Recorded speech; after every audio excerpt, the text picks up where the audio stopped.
KPM.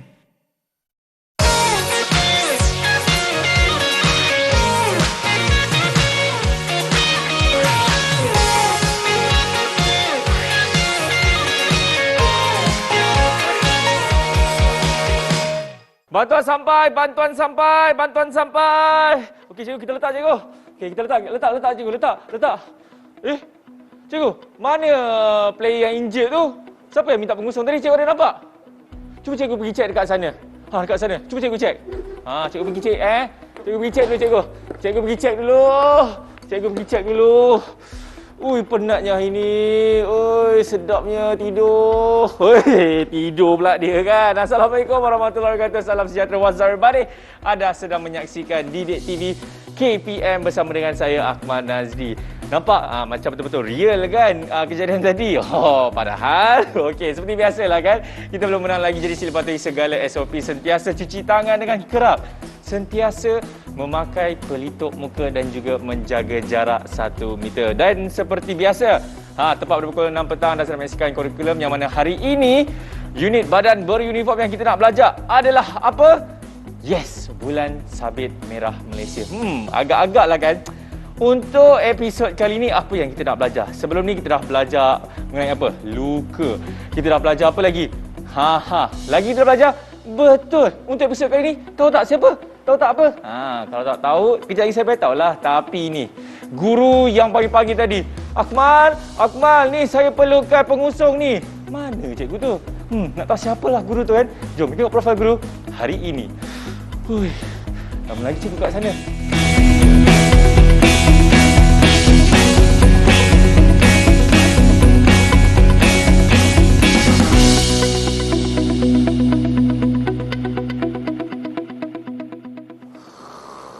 Siapa ni? Oi, Akmal. Amboi. Oh my god.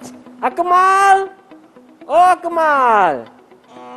Jangan kacau lah. Orang tengah tidur ni. Kita nak bersiaran lah, Akmal. Dah start ke cikgu? Dah nak mula dah. Mana cikgu? Jom. Cikgu kat mana? Belakang, Akmal. Belakang? Tak ada pun cikgu. Oh, di atas. Oh, sudah sampai. Okey. Jatuh saya punya iPad cikgu. Inilah dia Cikgu Morgan. Cikgu, saya boleh berlakon tak kat situ tadi? Pelakon terbaik. Pelakon terbaik. Okey cikgu, seperti biasa kita nak mulakan bagi Badan Uniform Bulan Sabit Merah Malaysia ini, kita nak tahu mengenai sejarahnya. Kalau sebelum ini kita dah tahu pengasasnya siapa dan juga ada bukunya. Dan untuk kali ini, apa info sejarah yang cikgu nak kongsikan kepada kami semua? Silakan cikgu. Akmal, saya tahu Akmal sudah buat research. Okay. So, hari ini saya nak cerita dengan audiens, murid-murid dan juga untuk Akmal, buku yang dikarang oleh Sir John Henry Dunant. Oh, okey. Boleh. Buku itu dikarang oleh Sir John Henry Dunant. Sekembalinya beliau setelah melawat dan merasai keadaan medan perang di Salfarino pada tahun 1859. Okey. Perkampungan Salfarino, saya dah cerita, dia berada di lokasinya antara Switzerland dan Itali. Sempadan. Okey. Selepas pertempuran, Sir Henry Dunant telah mengarang buku itu dan buku itu terbahagi kepada 3 bahagian utama. Ya, kepada 3 bahagian cikgu. 3 bahagian ya? 3 bahagian. 3 bahagian utama. Okey. Nombor 1, dalam buku berkenaan, John Henry Dunant menceritakan perihal peperangan. Okey. Siapa terlibat? Kenapa berlaku? Bila berlaku? Bilangan askar yang terlibat? Berapa orang cedera? Perihal peperangan. Okey. Yang keduanya pula, suasana medan perang selepas perang. Cuba bayangkan kesengsaraan, kesakitan, kematian. Cuba bayangkan. Bahagian ketiga pula, Sir Henry Dunant memberi cadangan, penambahbaikan. Bagaimana kita nak mengelakkan perang? Apa patut buat? Wujudkan sukarelawan. Sebelum perang. Sediakan payung sebelum hujan. Ya. Okey? Dan juga membuat perjanjian-perjanjian antarabangsa. Mewujudkan perjanjian. Itulah hasrat buku ini dikarang. Itu dia serba sedikit mengenai info sejarah Bulan Sabit Merah Malaysia. Dan cikgu, hari ini kita nak belajar apa? Adakah luka kita dah belajar? Sebelum ini kita dah belajar apa? Dislocation. Dislocation. Kecederaan pada sendi dan otot. Hari ini kita nak belajar apa, cikgu? Hari ini kita nak belajar renjatan. Oh, ini yang elektrik tu ke, cikgu? Bukan. Akmal, selalu orang akan confuse. Dia kata renjatan elektrik lah. Itu kejutan elektrik. Hari ini kita nak belajar renjatan elektrik. Okey. Apa itu renjatan elektrik? Mari kita tengok definisinya. Akmal, audience. Renjatan elektrik adalah keadaan di mana bekalan oksigen yang secukupnya tidak sampai ke otak. Itulah renjatan. Renjatan. Buat catatan. Okey, ingat tahu, renjatan ni bukannya elektrik tu, itu adalah kejutan elektrik. Sebab selalu ada juga pelajar-pelajar yang cakap macam tu. Lah. Okey, baik. Selain daripada itu, apa lagi yang cikgu boleh terangkan? Di sini juga kita perlu tahu kenapa renjatan berlaku. Akmal tahu tak? Saya tak tahu, tapi bila cikgu cakap apabila oksigen tidak sampai ke otak, banyak akan ada perkara-perkara yang tidak berfungsi lah dalam badan kita kan? Itu betul. Tapi mari kita tengok punca berlakunya renjatan, Akmal. Okey. Punca nombor 1 ialah kehilangan darah yang banyak. Body kita ada berapa liter darah? 5 hingga 6 liter. 5 hingga 6 liter. Okey. Body kita ada 5 hingga 6 liter darah. Okey. Pendarahan yang berlebihan boleh membawa kepada renjatan. Faktor 1. Faktor 2 yang menyebabkan renjatan ialah kehilangan cecair dalam tubuh badan. Apa itu kehilangan cecair? Cecair apa? Tanya. Muntah-muntah. Cecair. Muntah-muntah. Okey. Kalau muntah sekejap 1-2 kali, okey. Kerap muntah. Boleh berlaku renjatan sebab kering. Okey. Nombor 2, cirit-berit. Sekali, 2 kali tak apa. Kalau berkali-kali, boleh mengundang renjatan. Okey, itulah menyebabkan renjatan. Faktor ketiga yang menyebabkan renjatan adalah kejutan elektrik. Electric shock. Okey, boleh menyebabkan renjatan sebab attacknya pada jantung. Dan juga serangan jantung. Okey, serangan jantung, heart attack pun boleh menyebabkan renjatan. Baik, jadi kita nak berhenti rehat dulu, cikgu. Selepas ini kita akan tahu apa antara punca-punca renjatan selepas ini dalam kurikulum Didik TV KPM. Didik TV KPM. Didik TV KPM. Masih lagi menyaksikan kurikulum Didik TV KPM bersama dengan saya Akmal Nazri dan juga cikgu Murugan. Cikgu, tanda renjatan apa dia? Akmal, don't worry. I cerita pun no efektif. Kita nak jemput model kita lah. Tapi sebelum tu, katanya cikgu pun nak buat tanda renjatan. Tanda-tanda renjatan. Ada kilat. Gegar. Gegar. Okey. Alright. Baik. Jadi dengan itu kita nak panggil siapa, cikgu? Model tetap dan kekal selama-lamanya. Ya. Cikgu Badrul. Cikgu Badrul ada di sini. Okey. Baik. Bagi satu tepukan. Oi, tepuklah. Tepukan. Okey, jadi cikgu, saya rasa tanpa buang masa lagi, jom kita mulakan. Apa itu tanda renjatan? Silakan. Tadi saya dah bagi tahu semua apa itu definisi. Sekarang kita akan tengok apakah tanda-tandanya. Okey, silakan. Okey, sila ke depan sedikit sini. Sini. Okey. Nombor 1, kita akan tengok apabila mangsa mengalami renjatan. That means darah secukupnya tidak sampai ke otak. Betul. Okey, berpunca daripada luka, berpunca daripada pendarahan, berpunca daripada kehilangan cecair, berpunca daripada kejutan elektrik, berpunca daripada sakit jantung. Itu semua akan membawa kepada renjatan, ya. Okey. Kalau dah tengok salah satu perkara ini berlaku, kita akan lihat nombor 1, kulit mangsa akan jadi pucat. Okey, mangsa ni putih. Kita tak berapa nampak sangat. Flawless. Okey, apabila mangsa kehilangan darah yang banyak atau kehilangan cecair yang banyak, you can see kulit dia.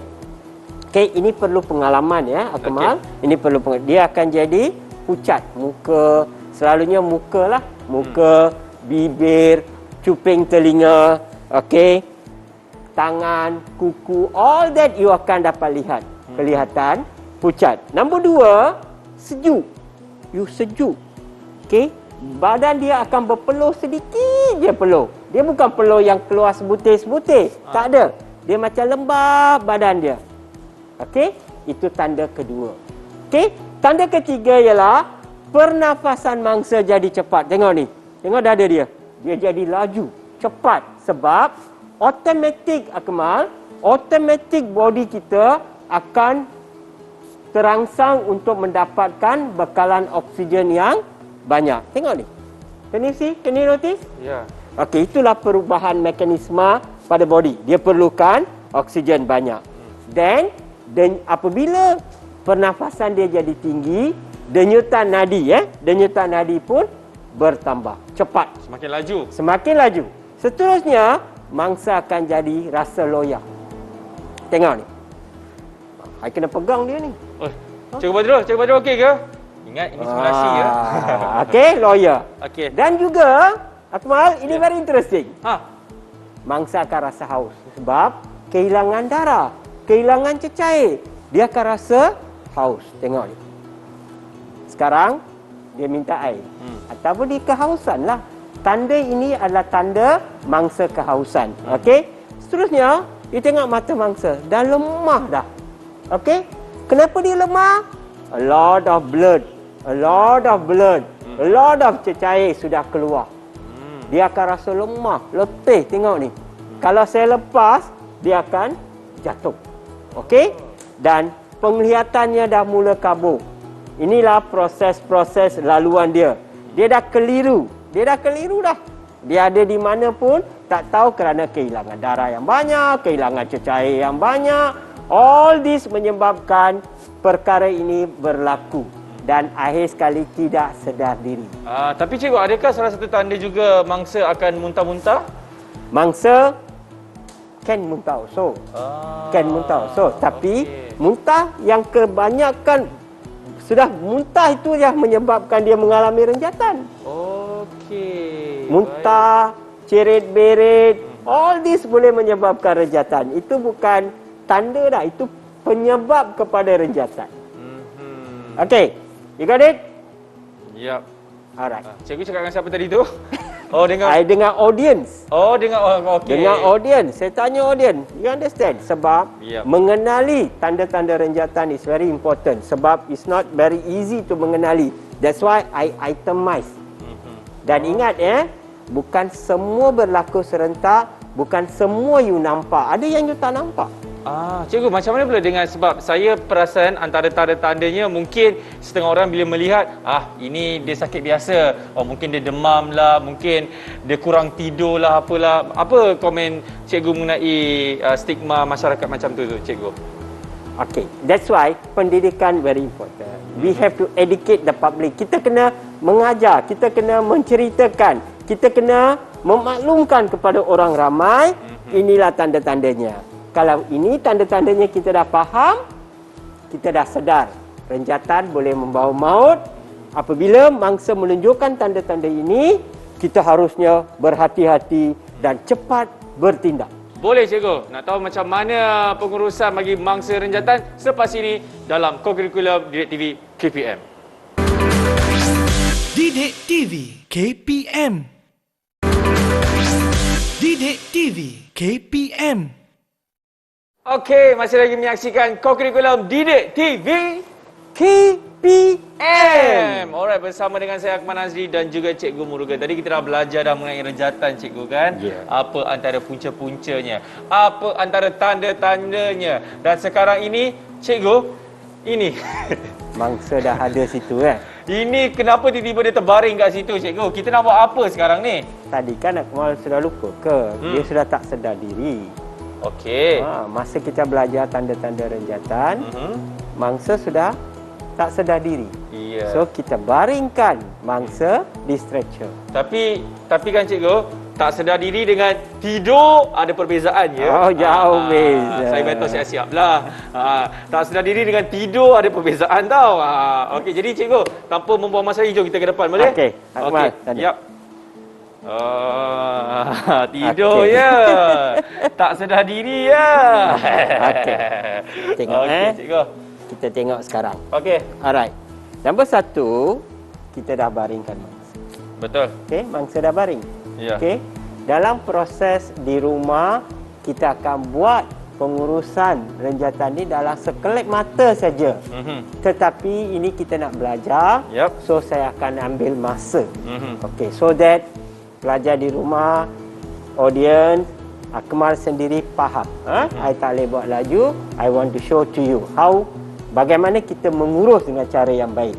Perkara 1, baringkan. Okey. Dah, steady dah. Betul. Okey. Kalau rumah tak ada stretcher, memang tak ada stretcher lah. Baring di atas lantai, baring di atas kain, boleh. Okey, apa yang ada. Kebetulan di studio ada stretcher, kita baringkan stretcher. Okey. Okey. Nombor 2, periksa A dan B. Okey, saya akan dongakkan kepala, membuka salur pernafasan. Tengok Akmal Dua jari di dagu, tapak tangan di dahi, tolak maksimum. Tolak maksimum. Jangan takut, dia tak akan putus. Tolak maksimum. Saya buka head till chin lift. Saya ulang, head till chin lift. Saya tekan dahi, tolak dagu macam ni. Tekan dahi, tolak dagu macam ni. Supaya salur pernafasan sudah dibuka dan bekalan oksigen boleh masuk dengan mudah tanpa sebarang halangan. Okey? Sudah. Sekarang saya cek dengan menggunakan telinga saya. Okey. Okey? Baik. Dengar, rasa dan lihat. Lihat. Saya letak cuping telinga di antara mulut dengan hidung. Okey? Selama 10 saat. Mata saya perhatikan dada mangsa. Kiraan bermula 1, 2, 3, 4, 5, 6, 7, 8, 9, 10. Okey. Dia kalau mangsa bernafas, kita boleh rasa sini. Daripada mulut dia ada kelembapan, hidung dia boleh kita dengar. Okey, Betul. itulah dengar, rasa dan lihat. Ya, Dan kalau- mata saya boleh perhatikan dadanya naik, turun, naik, turun. So mangsa ini Akmal, sedar ke tak sedar? Dia sedar. Ada denyutan? Ada cikgu. Ada. Akmal, Yap. saya dah kata apa? Kalau renjatan, mangsa mengalami kekurangan darah beroksigen di otak, betul? Tak, betul. Sekarang kita nak tinggikan kaki mangsa supaya bekalan darah di bahagian bawah turun ke otak. Tinggikan kaki. kaki mangsa. Okey. Okey. Ada kotak dekat sini cikgu. Okey. Perlahan-lahan tinggikan kaki. Boleh cikgu? Nanti saya bantu Akmal. Okey. Okey. Okey. Alright, perlahan-lahan Okey. Okey. Di rumah apa yang ada? Ada bantal, ada kain selimut. Apa yang ada? Okey. Langkah seterusnya ialah tenangkan dan memberi keyakinan pada mangsa. Sebab dia sedar kan? Ya. Okey, dia kata pegang. Jangan fikir apa-apa. Kita akan bawa you, hantar you ke hospital. Relax. Macam itu bahasa dia. Sabar bang. Sabar bang. Sabar. Ayu dah tak nak dekat abang dah. Tak apa bang. Macam tu cikgu Yes. Ah, Tapi positif Ya. Oh, yang positif, yang positif. Jangan cerita yang negatif. Ya, Ayu siapa bang? Okey. Okey, next. Kita longgarkan pakaian. Longgarkan pakaian. Sebab kadang-kadang mangsa memakai pakaian yang ketat. So, Oh. laluan Pernafasan. darah tu tersekat. Cuba buka button dia yang ni ketat ni. Okey. Cuba Baik. Kita buka. Okey, kita buka. button je Okey. longgarkan saja. Okey. Cikgu, yang ni oh, ni bukan button. Oh, sorry. Saya itu button. Okey. Apa dia ni? Hah? Tak ada. Kita kan kat padang pasir, mana ada air. Hah? Mangsa minta air. Cikgu, saya pergi ambil. Apa? Hah? Tak boleh. Tadi kan saya dah sebut. Oh. Tanda-tanda renjatan memang kehausan. Ya. Tapi kita tak boleh bagi air. Tapi kesian dia, cikgu. Tak boleh. Macam mana dia teriak ke, dia menangis ke, jangan bagi makanan, jangan bagi minuman. Sebab makanan dan minuman yang kita bakal bagi dalam keadaan renjatan boleh tersangkut di sini dan membawa maut kepada ancaman kepada mangsa. Kita nak hantar ke hospital nanti. Ni kita nak hantar ke hospital? Dah panggil ambulans ke belum? Dah lah, cikgu. Dah telefon? Saya dah telefon. Dia on the way, cikgu. Jadi itu antara ni, cikgu Cara pengurusan mangsa renjatan.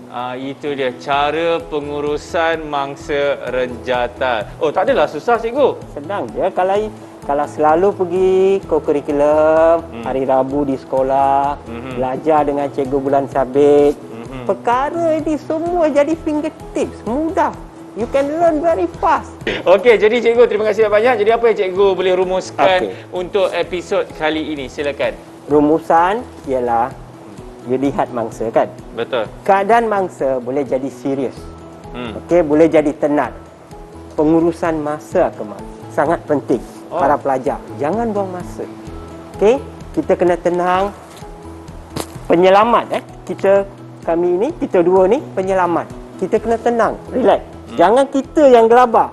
Okey? Tenang, uruskan mangsa sebab mangsa dalam keadaan yang teruk. Ya. Okey, kalau kita gelabah melihat keadaan macam ni, mangsa tidak terurus.